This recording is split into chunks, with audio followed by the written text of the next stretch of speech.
dipersembahkan oleh Kopi Luwak, pelopor kopi nikmat, nyaman diminum. Selamat malam para pemirsa, ketemu lagi di Hot Room dengan saya Hotman Paris. Menjelang memperingati Hari Buruh Internasional dan juga Hari Buruh di Indonesia yang rencananya akan dihadiri oleh Bapak Presiden Prabowo, ada kasus viral. Buruh mengadu karena ijazahnya ditahan. Datanglah wamen kita, Wakil Menteri Tenaga Kerja yang ganteng, didampingi Kapolres dan Diskrimum dan Wakil Wali Kota. Tapi pintu aja nggak dibuka. Pintu aja tidak dibuka oleh bos dari perusahaan tersebut. Ini terjadi di Jawa Tengah, di Surabaya, dan di Riau. Ada apa dengan perlindungan hak-hak dari buruh ini? Padahal sudah tiap hari itu diperjuangkan. Bahkan ada federasi apa itu Pak? Federasi apa itu Pak? KSPI. Ada federasi KSPI, tapi jangankan surat somasi dipedulikan, wakil menteri aja nggak boleh masuk. Jadi gimana hukum di Indonesia ini? Inilah Hot Room, ijazah ditahan, buruh dirugikan.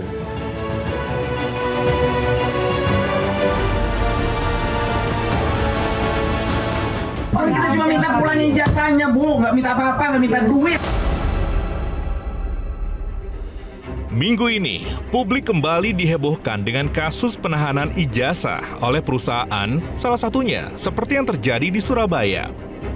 Kasus penahanan ijazah ini pertama kali viral lewat unggahan video Wakil Wali Kota Surabaya Armuji saat melakukan sidak ke CV Sentosa Sil di kawasan Margomulyo, Surabaya.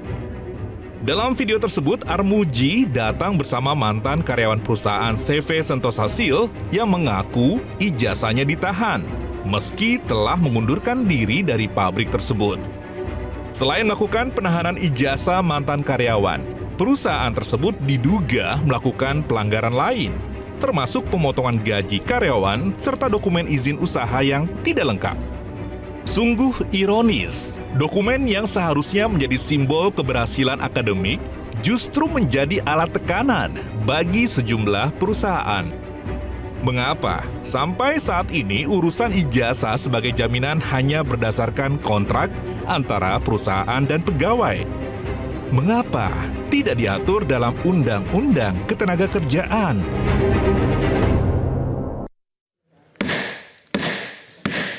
Ini sudah jam 9 malam.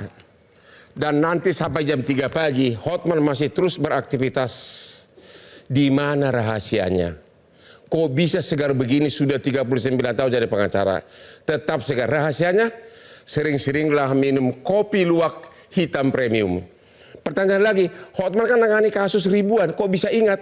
Kamu tahu nggak kopi itu adalah salah satu mencegah amnesia. Jadi para pemirsa, kalau kamu jangan sampai kau tidak kenal anak istrimu, kopi luwak hitam premium, aman di lambung. Segar, Bapak Wakil Menteri Ketenagakerjaan. Sebagai Wakil Menteri, kok Bapak datang ke perusahaan karena pengaduan dari karyawan yang ijazahnya ditahan. Tapi masuk aja nggak boleh. Boleh nggak ceritakan kronologisnya? Ya, sebetulnya itu hasil aduan. Di Surabaya ya? Surabaya, ini Jawa Timur. Ini kejadian di Jawa Timur. Kita melihat ada wakil wali kota ketika ingin mengambil ijazah warganya ya, warga Surabaya yang ditahan di UD di Surabaya ini, itu pertama dibilang penipu, lantas tolak masuk. Bahkan setelah dibilang penipu dilaporkan nih. Yang dibilang penipu siapa? Yang dibilang penipu itu wakil wali kotanya. Hah? Wakil wali kotanya Wakil dibilang menteri penipu. Ditolak, wakil wali kota juga dibilang penipu. Nah kacau juga itu, kita kaget juga. Wah itu saya mau kenalan sama itu pengusaha, punya nyali banget itu.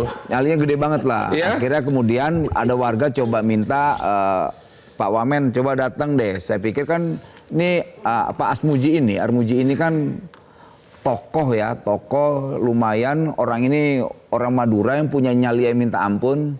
dia aja nggak dihargain. Saya bilang, oh coba saya datang nih, kita kan coba mendengar apa sih kejadian di sana gitu loh. Kita datang, coba kita sidak, kita diskusi. Saya datang ke sana pun nggak dihargain juga, nggak dikasih masuk. Tadi pintu gerbang udah dibuka lah gerbang itu. Ya. Kemudian kita datang, tidak dikasih masuk. Kita bilang, Bu, kita ini dari wakil menteri, saya nama Immanuel SOP lah ya. Kita kenalkan nama kita, Ya. institusi yang datang. Kemudian siapa aja yang datang? Yang datang saat itu adalah Kapolres, lantas Wadir Krimum, Polda Jawa Timur, kemudian beberapa anggota dewan, lantas kepala dinas dan pengawas. Itu nggak dikasih masuk, dikunci itunya. Saya bilang ini kaget kita. Akhirnya polisi berkali-kali meyakinkan, yang kita lihat tuh Pak Kapolres saat itu meyakinkan, Bu, ini yang datang ini wakil menteri. Dia diam aja. Udah berkali-kali itu dilakuin, akhirnya dibuka, entah kenapa saya nggak tahu, dibuka dari pintu sebelahnya. Ya udah akhirnya kita masuk. Mas ketemu nggak sama pengusaha itu? Diana itu ketemu. Nah masuk dalam ruangannya, akhirnya kita tanya, Bu, kita kemari kedatangan kita cuma ingin tetap menjaga Ibu tetap berusaha, tapi kita hanya satu minta, karena ini ada laporan warga, ijazah ditahan, tolong dong dipulangin. Ya. Pak, saya nggak nahan ijazah. Kita bingung kok nggak nahan ijazah. Ibu bener nggak nahan? Enggak katanya. Berkali-kali dia nggak ngaku bahwa dia nahan ijazah. Saya bilang, Bu, saya bawa ya orang yang ngaku ditahan, bawa aja katanya. Ya. Kita bawalah Mbak Putri dan beberapa kawan-kawan yang ditahan ijazahnya. Saya tanya, Ibu kenal dia nggak? Enggak. Lah, kok nggak kenal? Saya tanya lagi sama yang ditahan ijazah, kamu kenal nggak sama ibu ini? Iya, ini ibu ini yang nahan ijazah saya. Loh, kok nggak kenal Bu? Saya bilang, tapi ibu ini bilang kenal. Ibu bilang enggak. Gimana ini? Saya bilang. Saya tanya lagi, Bu, kalau gitu gini nih, ini tempat ada karyawannya enggak? Iya ada Pak. Lantas ada nggak kantornya? Nggak ada Pak katanya. Kok nggak ada kantornya? Saya bilang, ada nggak tempat meeting? Nggak ada.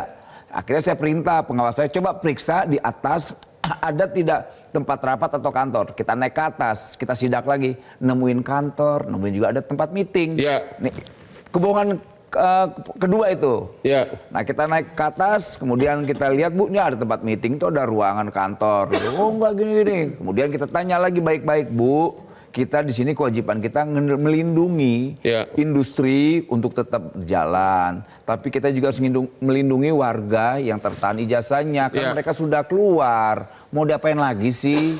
Gitu. Akhirnya dikasih? Nggak dikasih juga, tetap nggak mau sampai detik ini. Sampai detik ini? Dia tetap nggak ngakuin. Ya, akhirnya saya bilang, mungkin dari kita, wali kota dan sebagainya, dia boleh berbohong. Tapi saya yakin, kalau kepolisian turun tangan kan pasti nggak bisa. Akhirnya gitu. tindakan sanksi apa yang diletakkan? Ini dulu masih saya ceritakan kronologisnya. Setelah kita diskusi di ruang meeting itu, saya tanya lagi, Bu, gimana Bu?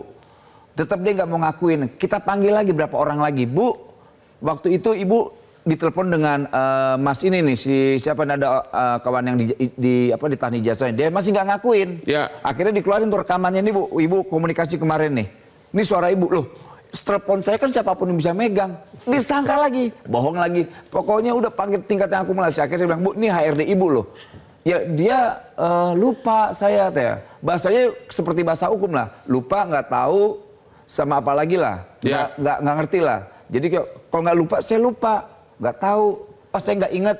Lupa, nggak tahu, nggak ingat. Itu kan jawabannya. Mungkin, nah kalau gitu siapa Bu hari ini yang HRD di sini? HRD-nya sudah resign tanya. Udah resign.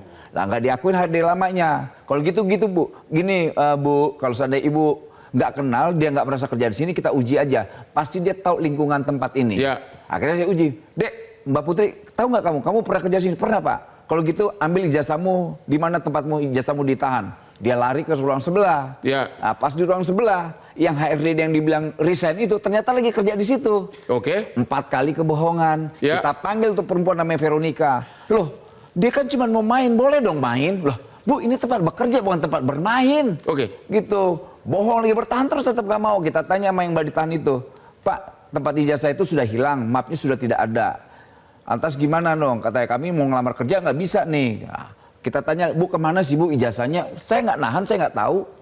Artinya terus bertahan untuk mengatakan bahwa dia untuk tidak menghemat menahan waktu, ijazahnya. konsekuensi hukumnya apa yang terjadi kalian lakukan? Akhirnya ya kita mengarahkan untuk kawan-kawan yang ijazahnya yang ditahan Nggak, ini. untuk perusahaan itu?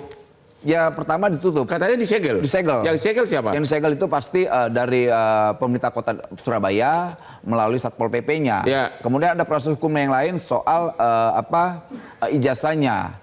Nah ijazahnya ini akhirnya itu ranahnya kepolisian ya, karena itu bukan ranahnya Kementerian Tenaga Kerja. Jadi bapak akhirnya pulang saya sudah disegel atau? Ya kita akhirnya sudah nggak tahan ya ngeliat tuh emak-emak yang luar biasa. Ampun deh kita nyerang depinnya. Jadi ya kita pulang lah. Saya yakin kalau ada Uni Irma atau Abang, saya nggak tahu. Terima kasih Pak Wamen, terima kasih. Pak Said Iqbal, emang seberapa banyak kejadian penahanan ijazah atau waktu melamar ijazahnya diminta untuk disimpan oleh majikan? Seberapa banyak?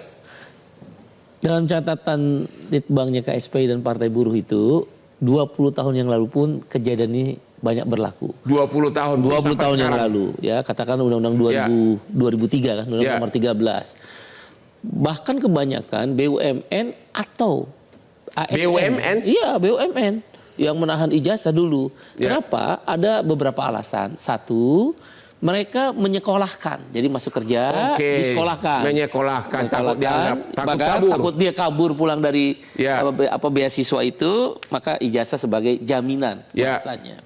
Ada juga mungkin seperti saya waktu itu bekerja di pabrik multinational company elektronik, training, masuk kerja, di pabrik baru berdiri, akan mengembangkan diri, saya di training sampai 6 bulan sampai 1 tahun. Jadi itu pun ketakutan majikan aja begitu? Iya, ijazahnya ditahan. Nah, tujuan dari penahanan itu memang manajemen selalu mengatakan untuk memastikan sebagai jaminan, yang itu juga dikatakan oleh si Ibu Diana itu jaminan katanya.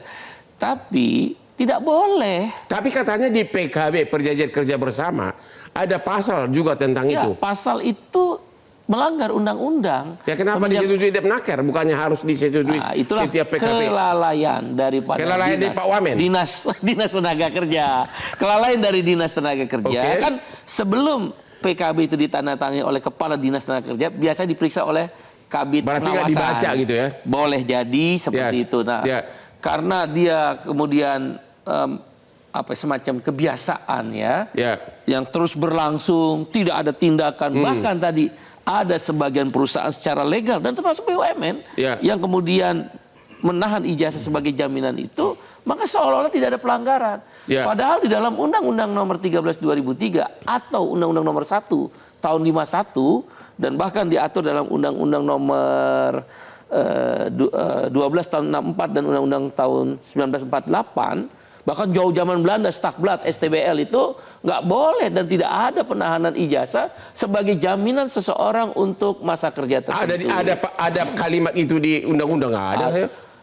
Tidak diatur. Yang boleh jadi itu menyatakan tidak boleh juga dilakukan karena mengambil yang menjadi hak orang lain itu kan juga nggak boleh. Dan tapi secara eksplisit memang di undang-undang tidak ada pasal larangan menahan ijazah. Secara peraturan lain juga nggak ada. Tidak ada, betul. Oke, kita ketemu lagi sesudah yang berikut ini. Istirahat dulu.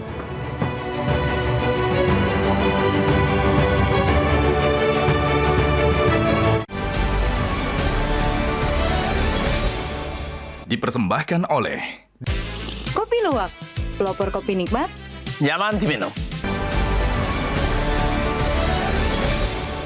Dipersembahkan oleh Kopi Luwak, pelopor kopi nikmat, nyaman diminum.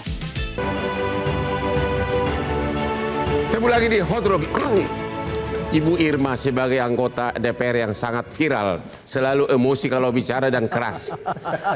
Saya sebagai pengacara hanya sekedar minta pendapat Ibu, secara KUH pidana kalau memang ijazah itu diserahkan di awal tahap dengan sukarela itu bukan penggelapan.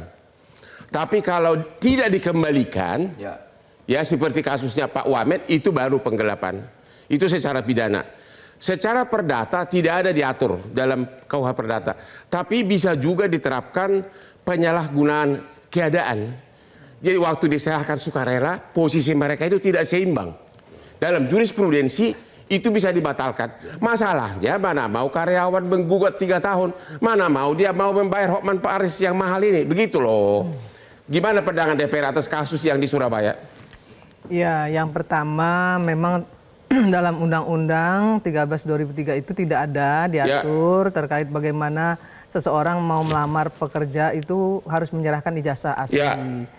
Kebiasaannya adalah ijazah yang sudah dilegalisir saja cukup. Itu yang pertama. Tapi tadi Said Iqbal kan mengatakan bahwa ada BUMN yang melakukan menahan ijazah, kemudian karena dia sudah dididik ke luar negeri, karena kabur. Ya, itu nggak boleh juga. Biasanya itu ada perjanjian di awal, seperti contohnya di pelabuhan lah ya. Kita disekolahkan ke luar negeri, kemudian kita diminta untuk bekerja di pelabuhan itu selama misalnya 10 tahun, nggak boleh berhenti dulu. Nah, setelah 10 tahun dia boleh diambil ijazah dikembalikan, dia mau pergi kemana nggak apa-apa. Tapi ada perjanjian di situ. Tapi kalau misalnya nggak ada perjanjian, ya sebenarnya nggak lazim. Nggak lazim, tapi dibilang nggak boleh pun juga karena di undang-undangnya tidak ada, harusnya itu diatur di peraturan menteri atau di peraturan pemerintah. Saya mau tanya dulu pendapat Ibu. Saya ini kan legal mind-nya cukup tinggi. Tadi saya sudah bicara dengan Pak Wan, bagaimana kalau kementerian dan gubernur bikin SK bersama, barang siapa menahan ijazah, meminta sebagai persyaratan, sanksinya cabut seluruh perizinan. Dan itu kemudian diperdakan. Itu hukum positif yang sangat efektif. Karena kalau NIB-nya dicabut, semua perizinannya dicabut dari OSS, mati itu perusahaan. Dan itu tanpa harus perlu proses pidana. Ibu mendukung nggak kalau gubernur sama kementerian bikin SK bersama? Sama itu dengan Undang-Undang ITE pasal 27 ayat 3. Waktu itu karena nggak jelas, dibikin SK bersama, Kapolri, Kejaksaan, sampai Menteri Kominfo, dan itu sangat efektif. Gimana Bu? Apa itu solusi tercepat itu? Kalau ke DPR mah kelamaan ya nggak Pak? Ya betul. Setuju? Setuju kan, SKB 3 Menteri kan sering dilakukan. Ya, setuju. Jadi Pak Wamen ini, walaupun Bapak tidak bayar honor pengacara ke saya, ini sudah masukan yang brilian. Bapak setuju atau akan ditempuh? Dan kita akan lakukan ide cemerlangnya Bang Hotman ini ya. Karena kita sadar sekali lemahnya kita ini, kita tidak punya regulasi atau payung hukum untuk melakukan tindakan. Tapi dengan gagasan besar ini akan menjadi masukan yang cukup besar ya. Kita memang tidak bayar nih, Bang Hotman, kita tidak bayar. Tapi idenya mahal. Dia bisa menyelamatkan ribuan bahkan jutaan kawan-kawan yang ditahan ijazahnya. Saya beri aplaus yang luar biasa. Iya, kalau kadisnya semua bergerak langsung cabut NIB-nya, cabut semua perizinan, langsung kena Pak pengusaha nih. Gimana reaksi Bapak? Kenapa Bapak dari asosiasi pengusaha nih doyan banget nahan ijazah buruh yang gajinya aja nggak sampai UMR? Gimana itu Pak? Saya jangan diadili di sini Bang. jadi begini Bang. Pertama, kalau kita menyikapi apa yang dilakukan oleh pengusaha yang di Surabaya tadi, itu patut disayangkan. Patut disayangkan. Disayangkan dong. Maksudnya dari awal Bapak tidak setuju walaupun mau sama mau ijazah nggak boleh ditahan? Iya, pejabat tinggi setingkat Wamen, wakil wali kota, Kapolres datang, digituin. Ya, kita juga sebagai pengusaha juga tidak wajar lah. Pengusaha seperti itu. Tapi kalau kita bicara konteks penyerahan ijazah Bang. Dari awal, maksudnya waktu masih proses rekrutmen. Betul. Jadi begini Bang.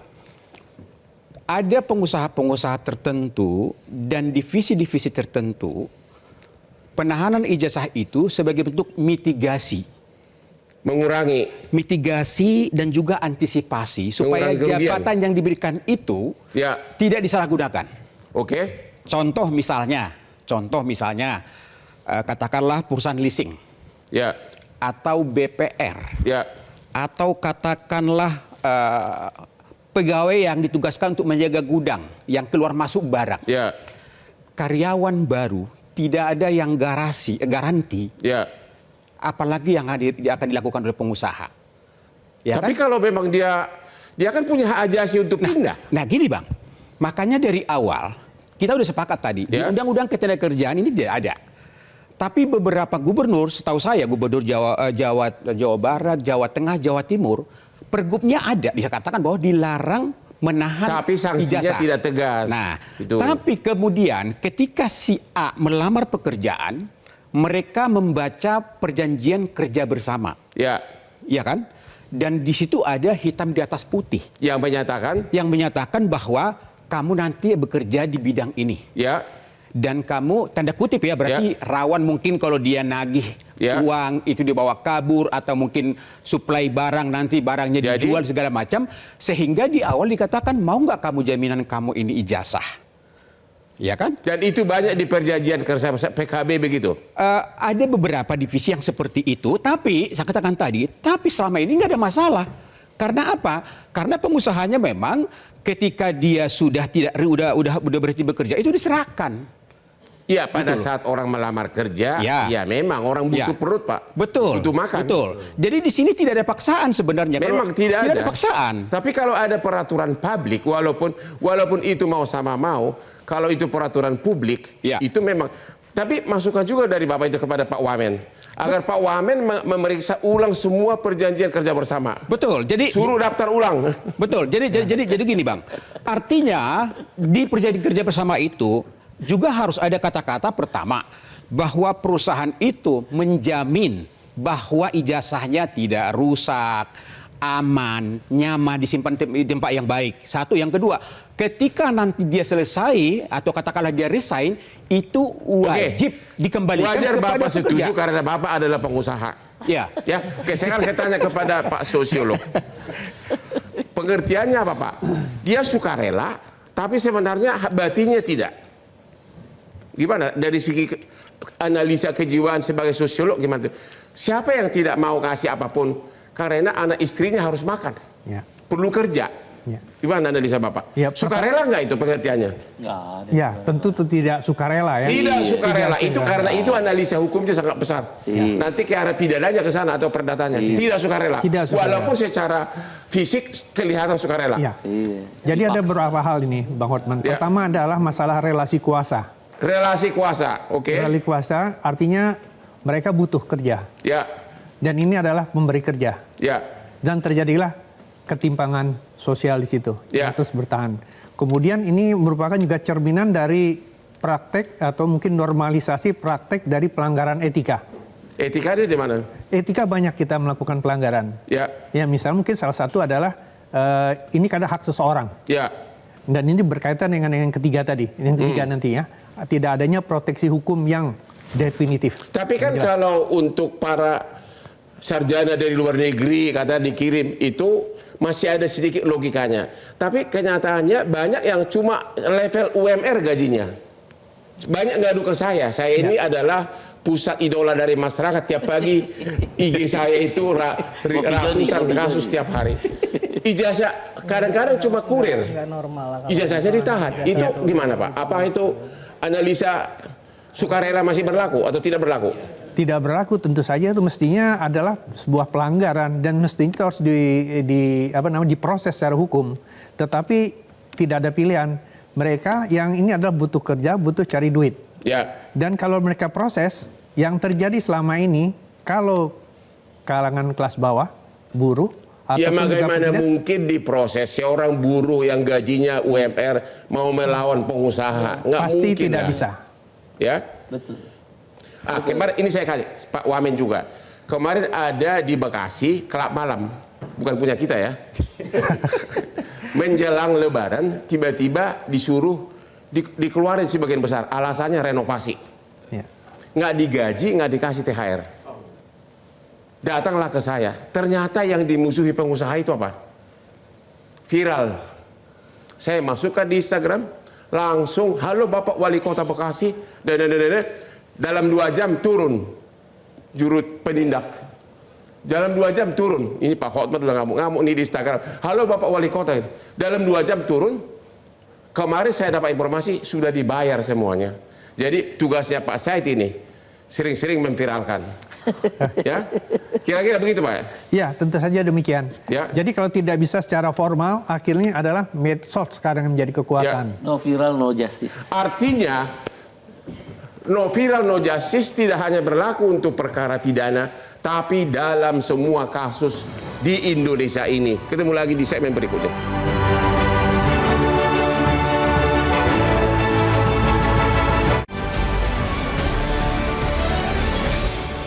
Dipersembahkan oleh Kopi Luwak, pelopor kopi nikmat, nyaman diminum. Dipersembahkan oleh Kopi Luwak, pelopor kopi nikmat, nyaman diminum. Ketemu lagi di Hot Room. Hotman pernah ketemu dengan putri seorang ibu-ibu yang sudah lupa ingatan, amnesia karena sudah terlalu tua. Sampai putrinya ini nangis. Dan akhirnya saya tanya, apa yang Anda lakukan sekarang ini? Katanya menurut para ahli, dari muda biasakan minum kopi. Itu katanya bagus untuk mencegah amnesia. Itulah yang saya lakukan, kopi luwak hitam premium. Cuma kadang-kadang saya minum kopi agar kuat berdansa sampai jam 3 pagi. Oke? Kopi luwak hitam premium, aman di lambung. Ketua Konfederasi Serikat Buruh. Nama gelar Bapak itu sudah membahana ya. Terus katanya PKB, perjanjian kerja bersama, ada pasal begitu ijazah bisa ditahan. Kok Bapak diam aja? Yang pertama, itu di perusahaan saya bekerja dari 20 tahun yang lalu, perusahaan melakukan itu. Kami berpendapat tidak boleh. Itu pidana. Ya laporlah ke Pak Wamen nih sekarang nih. Belum ada suruh dibatalkan itu PKB-nya. Nah, harusnya sekarang BAP aja itu dipakai dinas pengawasan. Bagian bidang pengawasan di BAP panggilin. Kalau perlu bawa des pidana ketenaga kerjaan di Mabes Polri. Itu bisa mempercepat untuk pelanggaran-pelanggaran yang banyak pengusaha baik kok. Ini kan pengusaha-pengusaha yang nakal, masa dibiarin? Nah, waktu itu kami di perusahaan saya, multinational company loh. Setelah dikirim 3 bulan, begitu saya pulang, dikirim lagi, setahun saya pulang, saya tolak. Saya pertama kali menolak untuk menandatangani, itu belum ada PKB. Menandatangani tentang ijazah ditahan. Atas hak apa perusahaan menahan ijazah sekarang saya? Sudah tahu itu, bakal Bapak himbau nggak ke semua kepada serikat pekerja agar semua itu dalam kesempatan ini tolak. Kami menolak yang sudah distempel sama Depnaker, cabut, bawa ke dinas tenaga kerja. Kalau perlu bawa des pidana ketenaga kerjaan. Ada saran saya kedua sama Pak Wamen. Saran pertama tadi kan keluarkan SK bersama gubernur sama kementerian. Ada saran kedua. Kalau Bapak mau mengalahkan Deddy Mulyadi yang katanya gubernur konten, inilah saatnya Bapak untuk membuat konten-konten dan tindakan tegas dan langsung bawa punya YouTuber. Bapak akan top sebentar lagi ya. Semua PKB batalkan ya. Itu karena ini nggak tanggung-tanggung loh. Ini menyangkut jutaan orang. Gimana reaksi Bapak? Mau mau ngalahin Deddy Mulyadi jadi pejabat konten? Yang pasti nggak mungkin lah ya, karena kita kan bicara tentang realita ya, kita tidak mau basisnya konten, karena kita bicara tentang fakta, ada realita. Tadi apa yang disampaikan Bung Aik itu benar. Karena kenapa saya bahas itu tadi ada di teks running katanya Pak Deddy Mulyadi mengatakan kalau mau terima bansos harus pasek topi dulu. Gimana itu Pak? Aduh, saya nggak mau saya nggak mau komentarin ini orang ya, karena kita hanya ingin komentari apa yang saya kerjakan kemarin di Surabaya dan Riau. Tapi sekali lagi bahwa soal kasus penahanan ijazah ini problem lama, problem lama yang menjadi warisan yang hari ini harus saya terima dan saya harus selesaikan. Alhamdulillahnya kawan-kawan buruh dan kawan-kawan saya Iqbal itu melakukan hal yang luar biasa ya. Ada saat kita segel gudang itu, tempat usaha itu didamping oleh kawan-kawan buruh. Dan kemudian ini ijazah ini bukan soal ditahan aja. Kalau mau diambil ijazahnya, syaratnya harus bayar. Ya itu dia. Dari 5 juta, 10 juta sampai 25 juta harganya. Wah, itu dia. Dan juga itu dilakukan oleh ada sebagian Pak Pindo bahwa ternyata perusahaan-perusahaan besar melakukan praktek itu juga. Perusahaan besar juga? Perusahaan besar. Kalau saya sebutkan saya nggak enak ya, tapi biar nanti. Ini artinya, mohon maaf Bang, artinya pengawas ketenaga kerjaannya nggak jalan. Kurang kerja. Begitu Pak? Jalan. Nah ini tugas Anda sebagai Wamen, ya kan? Kemudian Ibu panggil dong besok ke DPR. Sebentar. Tata kelola, tata kelolanya harus dibenerin. Prosedurnya harus dibenerin. Nah nanti kami sudah bentuk Said, kami sudah bentuk panja untuk memulai pembuatan undang-undang ketenaga kerjaan yang baru. Nah, disitulah nanti saya butuh pendapat dari Bung Said, kemudian pendapat beliau juga kan untuk menjadi pengayaan ya. Bagaimana kita bisa memasukkan klausul-klausul yang seperti tadi. Betul. Ya. Itu nggak boleh. Tapi mendesak sama dengan sekarang misalnya, ini SK bersama aja ya. Ya, sama misalnya ketika misalnya perusahaan mempilotkan diri 1 bulan sebelum hari raya. Itu juga akan kami atur di dalam undang-undang ini. Itu yang terjadi kemarin di Bekasi. Ya, karena katanya itu mau renovasi. Itu modus-modus. Berhenti karyawan. Jadi pas di awal bulan puasa disuruh pulang semuanya. Ya, modus itu Bang. Tahu-taunya ada orang melamar, pura-pura melamar, malah terima karyawan baru. Ya, itu modus. Tapi sekali lagi Bang Hotman tadi saya sedikit mengklarifikasi apa yang disampaikan Uni Irma. Betul. Itu menjadi kritik yang bagus ya soal pengawas Kementerian Tenaga Kerja kemana aja. Tapi hari ini dengan hadirnya saya, Pak Menteri saya, Pak Yasserli dan saya, ditambah Presiden kita Pak Prabowo punya penegasan. Harus berani melayani rakyat, dekat dengan rakyat. Dan itu kita lakukan. Dan alhamdulillahnya semua pengawas-pengawas kita di Kementerian Tenaga Kerja bekerja. Ya. Itu. Dan besok Prabowo akan datang ke Monas. Udah hadir. Itu bentuk wujud keberpihakan Pak Prabowo terhadap kaum buruh. Ya. Ini sejarah 60 tahun belakangan ini, baru sejarahnya Presiden itu hadir di tengah kawan-kawan buruh. Hanya baru sekali. Baru ini. Benar. Ya, Bung Karno tahun 1 Mei 1965, 60 tahun kemudian Pak Prabowo lah yang kedua kali hadir di perayaan May Day 60 bersama tahun. Wah, bravo Bapak Prabowo. Hebat Pak Prabowo. Tapi Kita Bapak apresiasi. tahu nggak? Kalau Bapak Prabowo datang besok, dulu dia datang ke saya, dia bayar saya. Dulu Pak Prabowo itu, saya pengacaranya 25 tahun. Ini di video gue buka nih. 25 tahun saya jadi pengacaranya. Sama adiknya Pak Hasib. Jadi saya lebih hebat kan? Dia datang nggak bayar, kalau menghadap saya bayar. Bercanda doang. Saya pengacara beliau sudah puluhan tahun. Ya. Gimana Pak?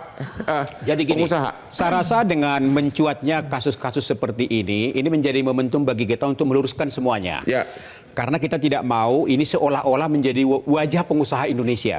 Nanti khawatir nanti investasi. Tapi Bapak kan mengakui kenyataan itu ada kebobrokan itu. Itu yang saya katakan tadi, bahwa itu adalah kesepakatan awal yang memang belum diatur dalam undang-undang Dan Anda ketenagakerjaan setuju kita. bahwa itu agar semua pengusaha merubah? Oh iya dong.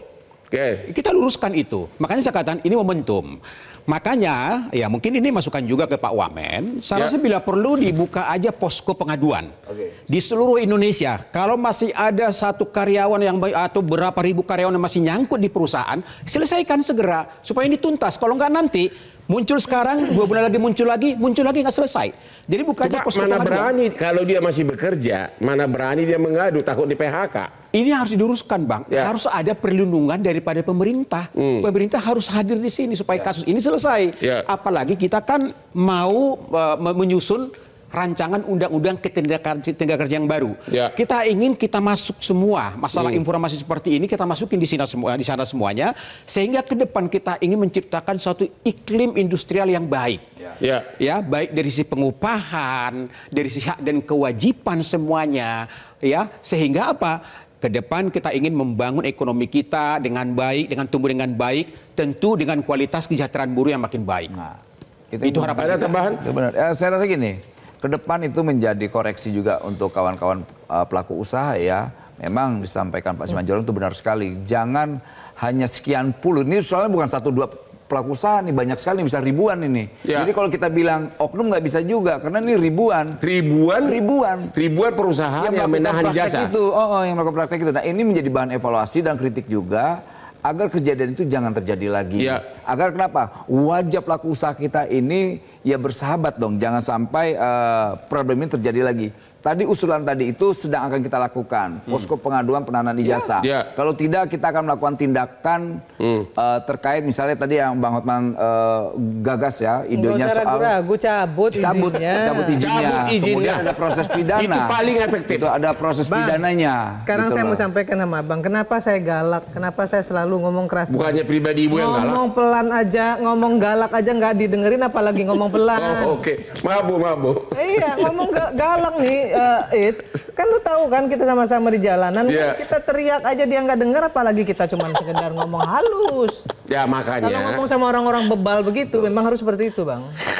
Jadi sebenarnya ada persoalan makro yang kita mungkin belum kita benahi ya. Salah satu logika atau cara berpikir kita. Ini adalah persoalan yang tadi saya sebut dengan normalisasi pelanggaran etika ya. Sebenarnya ini adalah masalah budaya kita. Budaya kita seringkali atau mungkin dalam banyak hal suka toleransi ya. Nah termasuk ini juga mungkin ada ewuh pakewuh gitu kan. Dia mungkin karena kita punya hutang budi yang nggak usah dilaporkan lah pengusaha karena dia dulu pernah menolong kita. Atau mungkin juga ada persoalan lain yang lebih penting padahal masalah kasus tadi penahanan ijazah itu sudah lama berlangsung. Secara sosiologi di kalangan pengusaha, kalau ada SK bersama gubernur dan menteri tenaga kerja mengatakan yang menahan ijazah semua perizinannya dicabut oleh kementerian manapun, kementerian terkait. Tapi kan harus ada hukumnya. Itu kan ketakutan? Iya, kalau dibikin dalam bentuk SK bersama. Mestinya ada, mesti ada sanksinya. Kalau hanya normatif saja sih tidak. Nah, itu sanksi. Yang ketahuan akan dijatuhkan sanksi. Oh iya. Dicabut izinnya dari NIB-nya, izin ekspornya, izin panti pijitnya, semua dipijit. Semua dicabut. Pasti bang. Misalnya apa? Orang Indonesia sangat tolerable tadi. Misalnya kita biasa merokok di jalan, biasa melanggar hukum segala macam, nggak pakai seatbelt. Ketika orang Indonesia berangkat ke Singapura, tiba-tiba jadi rapi. Jadi antri, jadi segala. Itu karena benar. apa? Karena saya bisa 5 kali sehari ditangkap di jalanan. Tapi begitu saya dibuka kaca, Pak Hotman, kemarin saya ke Singapura, rajin. Oke, ketemu lagi di Hot Room sampai yang berikut ini.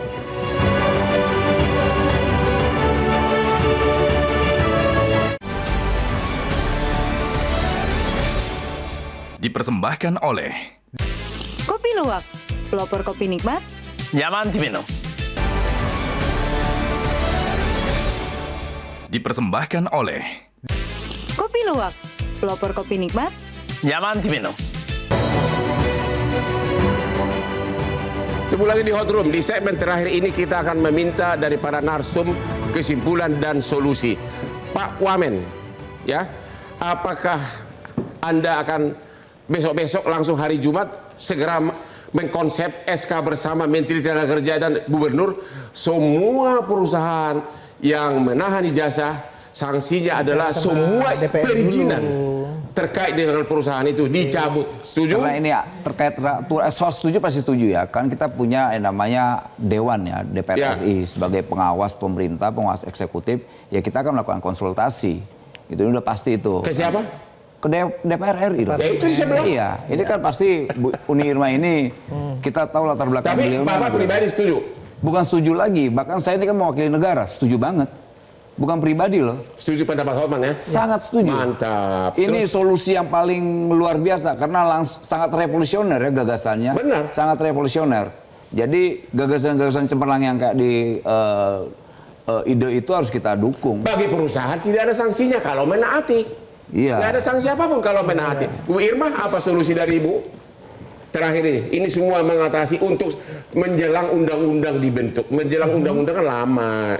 Apa yang immediate action agar jangan terulang lagi nangis-nangis UMR pun ijazahnya ditahan. Ya seperti yang saya sampaikan tadi, kan kementerian ini punya hak ya untuk bisa mencabut izin dengan berkoordinasi ya dengan Menteri Investasi. Ya.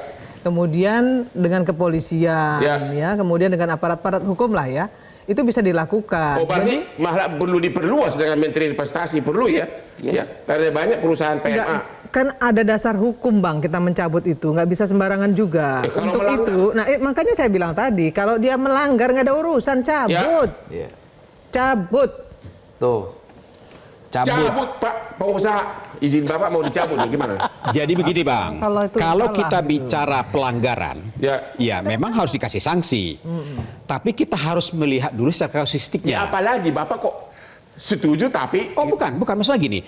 Kalau memang dalam faktanya, dalam PKB mereka itu ada pelanggaran. Apalagi fokus ke sini, ijazah ditahan. Ya, tadi kan misalnya begini, sudah ditahan, sudah ada 15 tahun, 20 tahun, 21 tahun tidak diberikan, itu harus dikasih sanksi. Sebelum kita bicara yang ditahan, kita bicara dulu Bapak setuju nggak syarat Setuju untuk kalau itu yang diterima dilakukan. kerja tidak boleh lagi terima. Setuju? Setuju. Nah, Itu gitu. makanya kami katakan ini momentum juga supaya dinamika-dinamika yang ada saat ini harus kita tampung untuk nanti kita akomodir dalam undang-undang yang baru. Oke. Sehingga praktek-praktek seperti ini tidak terjadi lagi ke depan. Ya. Itu menjadi harapan kami. Apalagi besok adalah Hari Buruh. Ya. Ya, kita mengucapkan selamat Hari Buruh besok. Ya. Kita berharap dengan momentum Hari Buruh ini berbagai aspirasi-aspirasi dari pengusaha maupun dari pekerja ditampung semuanya.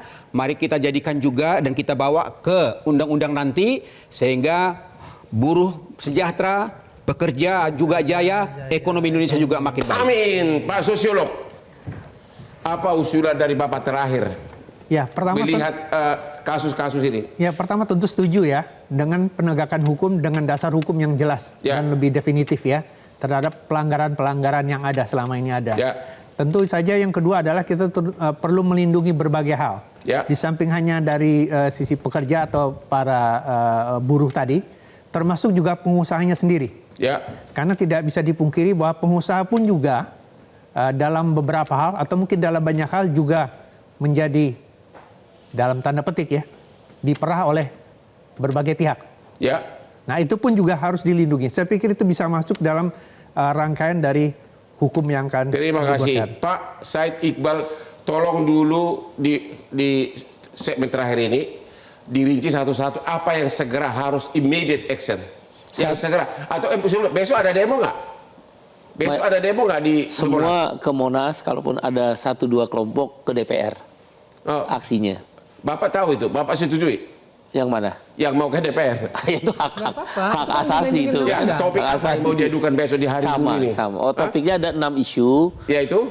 Hapus outsourcing, upah layak, Satgas PHK, sahkan undang-undang ketenagakerjaan yang baru tadi udah dibentuk panja, sahkan rancangan undang-undang PPRT, perlindungan pekerja rumah tangga, dan berantas korupsi dengan mengesahkan perampasan aset, RUU perampasan aset. Ya. Karena itu penting bagi buruh. Ya. Nah, kembali pada topik ini, langkah yang harus cepat itu warning dulu. Jadi Kementerian Tenaga Kerja teruskan ke dinas keluarkan apakah edaran, jangan himbauan. Ya. Karena bukti THR pakai edaran aja mampu kok. Masa giran ijazah nggak mampu? Ya. Harus fair dong ya. Keluarkan surat edaran, nggak boleh menahan dengan persyaratan apapun. Ini kan setiap warga negara berhak untuk mendapatkan pekerjaan dan penghidupan yang layak. Batas usia saja sekarang sudah dipersoalkan, nggak boleh. Ya. Apalagi nahan ijazah. Ya. Oleh karena tidak ada persyaratan yang melanggar konstitusi dan melanggar hak asasi manusia. Edaran menjadi penting. Yang kedua, lakukan tindakan dengan melakukan pemetaan, kemudian dilakukan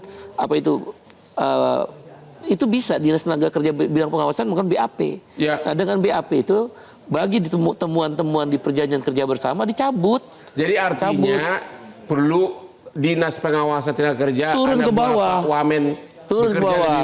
Betul. Yang terakhir Ya. kita harus melakukan penyuluhan, memastikan kepada seluruh buruh, baik melalui kampanye sosial media maupun kampanye dalam tatap muka, tolak. Kami bisa kok buktinya. Saya tolak, yang tadi udah masuk PKB, nggak jadi, dicabut. Bahkan ijazahnya dikembalikan.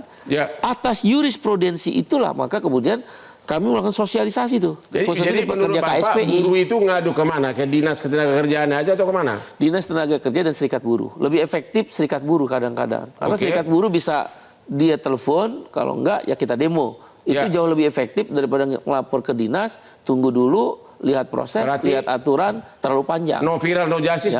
No viral, no justice. Itu masih berlaku seperti itu.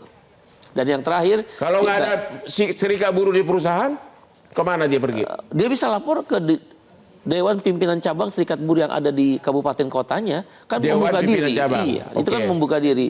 Dan yang paling penting, kita harus memastikan tidak ada satupun persyaratan untuk masuk kerja, termasuk menahan ijazah, batas umur, penampilan yang menarik, itu menjadi ukuran yang diberikan oleh pengusaha dalam melakukan perekrutan. Oleh karena itu dalam Undang-Undang Ketenagakerjaan di pasal perekrutan, rekrutmen daripada buruh harus dinyatakan dilarang terhadap persyaratan-persyaratan tersebut. Besok apakah di semua kota buruh akan turun ke jalan atau kemana?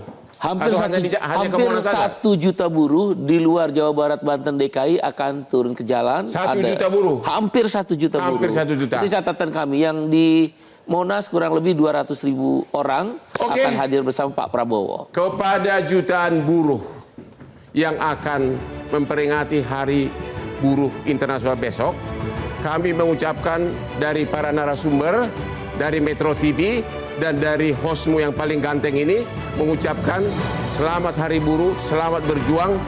Banyak orang yang akan melindungi kamu. Dan tadi sudah dikasih banyak solusi. Mudah-mudahan pejabat kita di sini, Pak Wamen Ketenagakerjaan, dan ibu kita yang galak, Ibu Irma, tepati janjinya itu. Demikianlah acara Hot Room malam itu. Malam ini jangan lupa setiap jam 9 malam hari Rabu hanya di Metro TV. Pak, sini Pak, pamer TV.